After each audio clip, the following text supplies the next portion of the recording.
जय जय श्री राधे। साथियों, आज मैं आपको ऐसे अद्भुत दर्शन करवाने के लिए लेके आया हूँ जो कि हमारे ब्रज क्षेत्र में बहुत बड़ा एक स्थान है। ये आप देख रहे हैं कविराज रसखान और ताज बीबी समाधि स्थल परिषद। और इसका जो उद्धार करवाया था योगी आदित्यनाथ जी ने। ये बहुत ही बंजर पड़ा हुआ था, लेकिन आज के समय में ये ऐसा पार्क बन चुका है, ऐसी समाधि स्थल है कि यहाँ पर आप जब भी रमण रीति आएँ तो इसके दर्शन ज़रूर करके जाएं, क्योंकि बहुत ही अद्भुत शांति यहाँ पर आपको प्राप्त होगी। और यहाँ पर रसखान जी की समाधि और ताज बीबी की समाधि, दोनों ही समाधियाँ यहाँ पर हैं। उन दोनों के दर्शन हम आपको यहाँ पर कराएंगे। तो चलें आप और हमारे इस वीडियो को अंत तक देखें, जिससे आपको संपूर्ण रूप से पूरी जानकारी हो सके। आपने अकबर की पत्नी जोधाबाई के बारे में काफ़ी सुना होगा और पढ़ा भी होगा, लेकिन शायद ही कभी अकबर की उस पत्नी के बारे में सुना होगा जो मुसलमान थी, लेकिन कृष्ण की ऐसी दीवानी थी कि स्वयं गोपाल को इन्हें दर्शन देने के लिए आना पड़ा। अकबर की इस पत्नी का नाम था ताज बीबी। इन्हीं की समाधि आज भी ब्रजभूमि में रमण रेती से लगभग 2 किलोमीटर की दूरी पर मौजूद है और कृष्ण भक्त की गाथा कह रही है। इसके विषय में कथा है कि एक बार इन्होंने मौलवियों, मुल्लाओं और अपने इमाम से पूछा कि क्या अल्लाह का दीदार हो सकता है? सभी ने उत्तर दिया, हाँ हो सकता है। इसका उत्तर जानकर ताज बीबी कवाब शरीफ की यात्रा पर चल पड़ी। मार्ग में एक पड़ाव ब्रज में पड़ा। घंटे घड़ियालों की आवाज़ सुनकर ताज बीबी ने लोगों से पूछा कि यह क्या है। दीवान ने कहा, यहाँ कुछ लोगों का छोटा सा खुदा रहता है। ताज ने आग्रह किया कि वे छोटा खुदा से मिलकर ही आगे चलेंगी। जैसे ही मंदिर में प्रवेश करना चाहा, पंडों ने उन्हें रोक दिया। ताज वहीं बैठकर गाने लगी और कहते हैं, ताज की भक्ति से प्रसन्न होकर श्री कृष्ण ने इन्हें साक्षात दर्शन देकर कृतार्थ किया। ये आप देख रहे हैं, ये ताज बीबी की बिल्कुल ठीक सामने ही यहाँ पर समाधि है। अभी हम आपको पहले रसखान की समाधि के दर्शन कराते हैं और फिर आपको ताज बीबी की समाधि के भी दर्शन कराएंगे। ये देखें, यहाँ पर रसखान की समाधि के बारे में काफ़ी कुछ लिखा हुआ है और ये काफ़ी बड़ा यहाँ पर वृक्ष है। तब उन लोगों ने कहा कि आप ताज बीबी को दर्शन करने दें, लेकिन उन पंडों ने नहीं माना। ताज बीबी गोस्वामी विठुलनाथ जी की सेविका बन गईं। इन्होंने कृष्ण की भक्ति में कविताएं, छंद और घमार लिखे जो आज भी पुष्टि मार्गी मंदिरों में गाए जाते हैं। पुरातत्व विभाग की उपेक्षाओं के कारण इनकी समाधि आज वीराने में कांटों के वन में घिरा हुआ गुमनाम पड़ा है। जब आप ब्रजभूमि की यात्रा पर जाएं तो कृष्ण की भक्त ताज बीबी की समाधि के भी दर्शन करें, ताकि कृष्ण की यह भक्त गुमनामी से न खो पाए। कहीं कहीं ताज बेगम को अकबर की पत्नी बताया गया है और उसे ताज बीबी के नाम से संबोधित किया गया है। ताज बेगम प्रसिद्ध मुगल बादशाह औरंगजेब की भतीजी थी। औरंगजेब की पुत्री जैनुतिरमा बेगम और भतीजी ताज बेगम ने कृष्ण भक्त की दीक्षा ले ली थी। मौलवियों ने जब ताज बीबी को सरस की दुहाई दी तो उन्होंने उत्तर दिया, अब सरस नहीं मेरे कुछ काम की, श्याम मेरे हैं और मैं श्याम की। ब्रज में अब धुनी रमा ली जाएगी, जब लगन हरी से लगा ली जाएगी। और आगे वो कहती हैं, अल्लाह बिस्मिल्लाह रहमान ओ रहीमी छोड़, पूर्वों शहीदों की चर्चा चलाऊंगी। सूथना उतार पहन घाघरा घूमदार, फरिया को फार सिर चुनरी चढ़ाऊंगी। कहते हैं, ताज कृष्ण को 100 पेज कर वृंदावन छोड़, अब कहता हूँ न जाऊंगी। बांदी बनूंगी महारानी, राधा जू की तुर्कनी बहाए नाम गोपिका कहूंगी। सारे पुरुषार्थ के सार प्रेम मूर्ति आनंद और नंद के फर्जबंद को पाकर अलमस्ती और बेफिक्री में सरोवर हो गईं। ताज बीबी वो बार बार अपने विरोधियों से कहती हैं, क्यों सताते हो मुझे, क्यों पछताओगे, दिल जलों की आह से जल जाओगे। ताज बेगम के कृष्ण भक्ति के पदों ने तो मुस्लिम समाज को सोचने पर भी विवश कर दिया था। ये आप देख रहे हैं, कितना ही अद्भुत दृश्य यहाँ पर है। अब हम आपको लेकर चलते हैं रस खान की समाधि पर। वो बिल्कुल ठीक सामने ही रस खान की समाधि है, और आपको फिर करवाएंगे ताज बेगम की, जो ताज बीवी के नाम से प्रसिद्ध हैं, उनकी समाधि भी यहाँ पर है। तो तब ताज बेगम ने इतने लोगों को विवश कर दिया, जिसके कारण मुगलिया सनातन में हलचल मच गई। ताज बेगम जिस तरह से कृष्ण भक्ति के पद गाती, उससे कट्टर मुसलमानों को बहुत कष्ट होता था। औरंगजेब की भतीजी ताज बेगम का एक प्रसिद्ध निम्नलिखित भी है: छैल जो छबीलो सब रंग में रंगीलो, बड़ो चित सो अडीलो, कहूँ देवन से न्यारो है, माल गए सोहूं नाक मोती से जो कान। तो ये देखें, अब हम आप यहाँ पर आपको लेकर आ गए हैं रस खान जी की समाधि पर। ये रस खान जी की समाधि है यहाँ पर, और ये बहुत बड़ा जो आप यहाँ पर वन देख रहे हैं, ये पर्यटकों के लिए बहुत ही अच्छा स्थान है।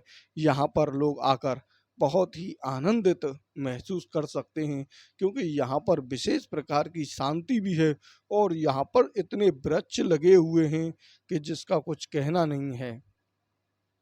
तो अब हम आपको रसखान जी के जीवन परिचय के बारे में कुछ आपको बताते हैं।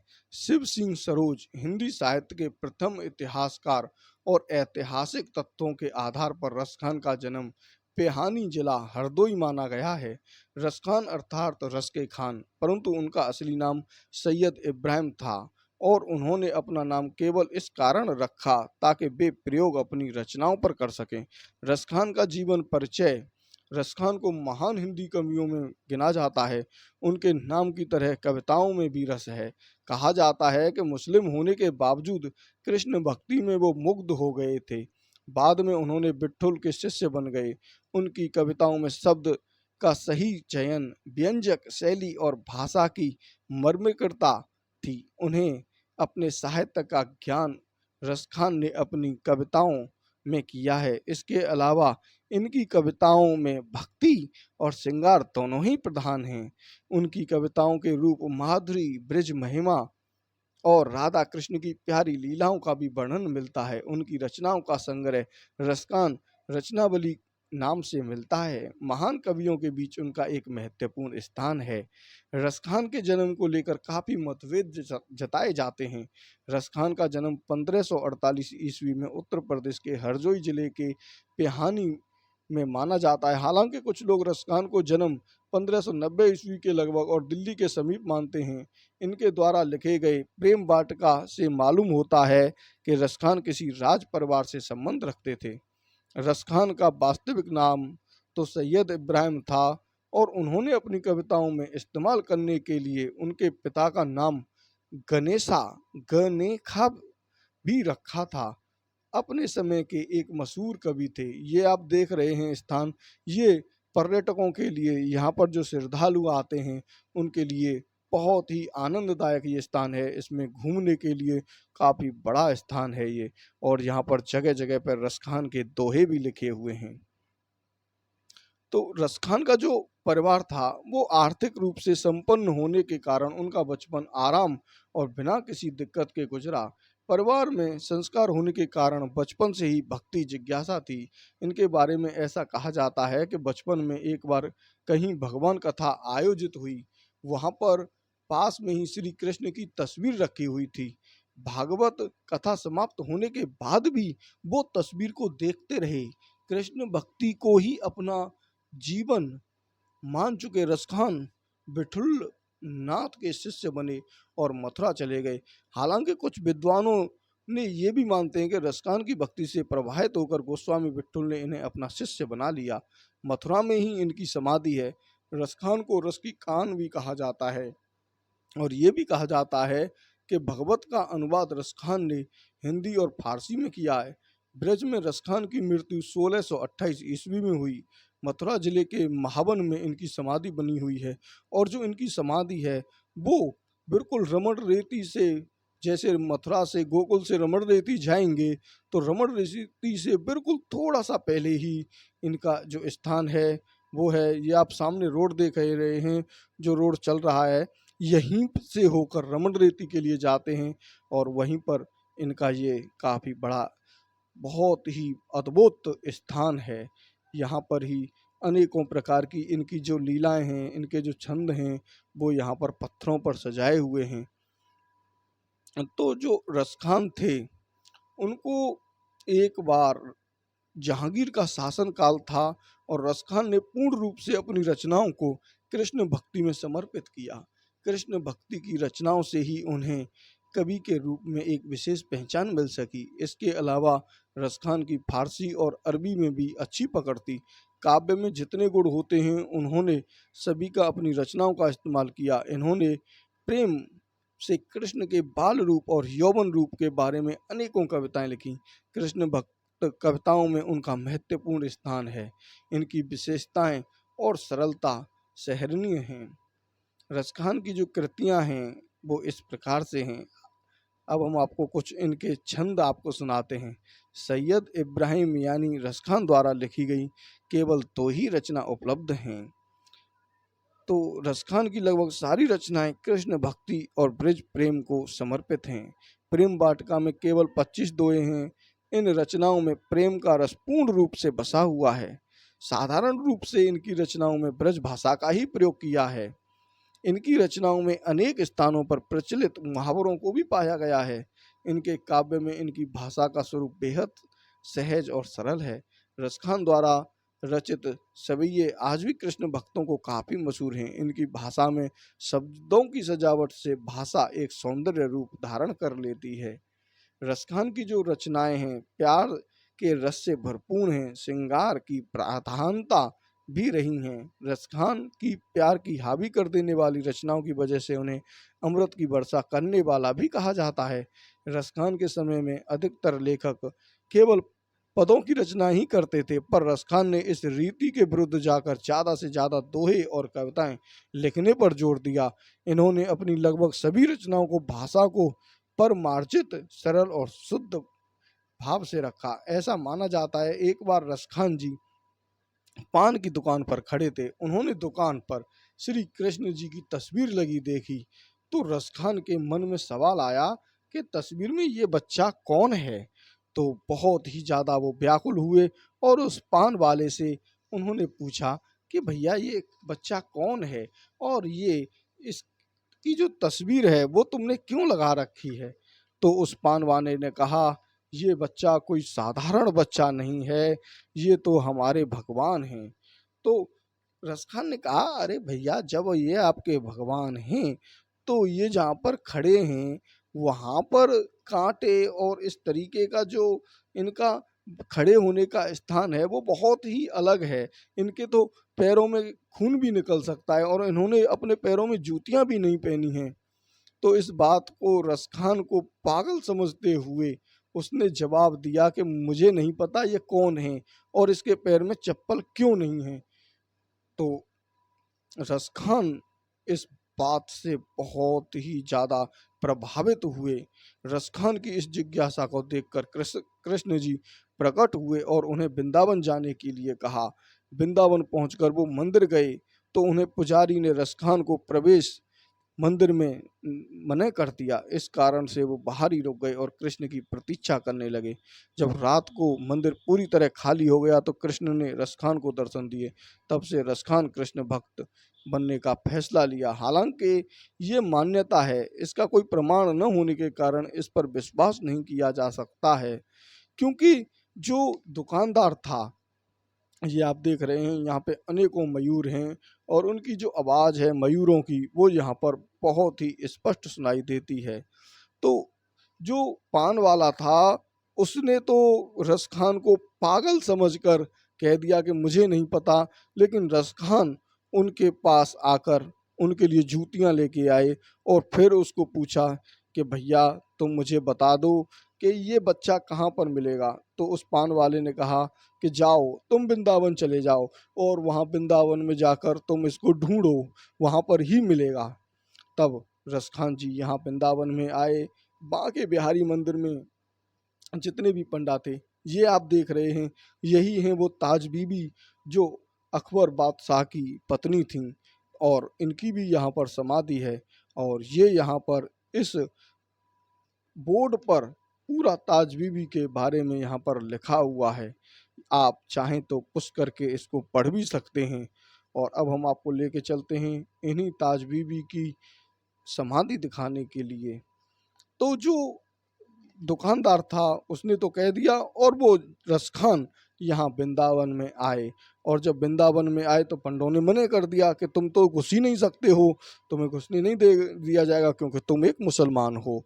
तो वो क्या है कि वहीं पर बाहर बैठ गए। जब बाहर बैठे तो उनके हाथ में जो जूतियाँ थीं वो छोटी छोटी थीं।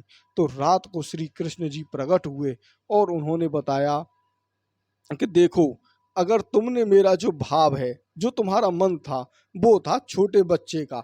तुमने मेरा जो तस्वीर देखी थी वो देखी थी छोटी। और अब मैं तुम्हें इस मंदिर के अंदर का दृश्य दिखाता हूँ। क्या तुम मेरे को पहचान लेते? इस मंदिर में अगर तुम्हें प्रवेश मिल जाता, तुम देख भी लेते, तो भी तुम मुझे पहचान नहीं सकते थे कि मैं कौन हूँ और कैसा हूँ। इसीलिए मुझे स्वयं यहाँ पे आना पड़ा है।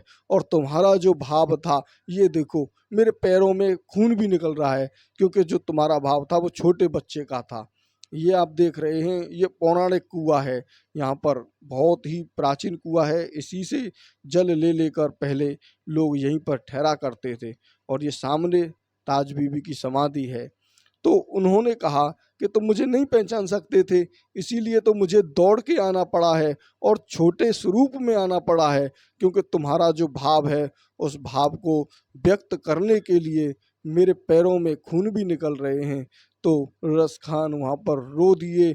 और वो इसी स्थान पर आकर, रमण रेती के पास आकर, यहीं पर उन्होंने श्री कृष्ण जी के अनेकों गीत और अनेकों उन्होंने छंद और इस प्रकार के वो एक तरीके से कहा जाए तो उनकी जो लीलाएं हैं वो अमर हो गईं। अब हमने भी, जब हम पढ़ते थे, लगभग 6 या 7 में पढ़ते थे, तो रसखान के दोहे भी उन किताबों में हमने पढ़े हैं। तो इस प्रकार की यहाँ की जो अद्भुत कथा है और ये अद्भुत स्थान हमारे ब्रज में है। ये आप यहाँ पर देख रहे हैं, यही वो ताज बीबी का स्मारक है, यहीं पर बना हुआ है हमारे ब्रज क्षेत्र में। और अनेकों लीलाएं यहाँ पर हैं। यहाँ पर हमारे उत्तर प्रदेश के योगी आदित्यनाथ जी ने भी यहाँ पूरा इसका ब्यौरा किया। और यहाँ की सुंदरता के लिए जीएलए यूनिवर्सिटी ने बहुत सहयोग किया है। वो यहाँ की विशेष साफ सफाई पर ध्यान देते हैं। आप देख रहे हैं ये कितना अद्भुत स्थान बना हुआ है। तो जब भी आप आएँ और गोकुल में आएँ, ये जो स्थान है ये गोकुल के चारों तरफ का एक स्थान है, जहाँ पर यमुना जी भी इसी किनारे पर हैं।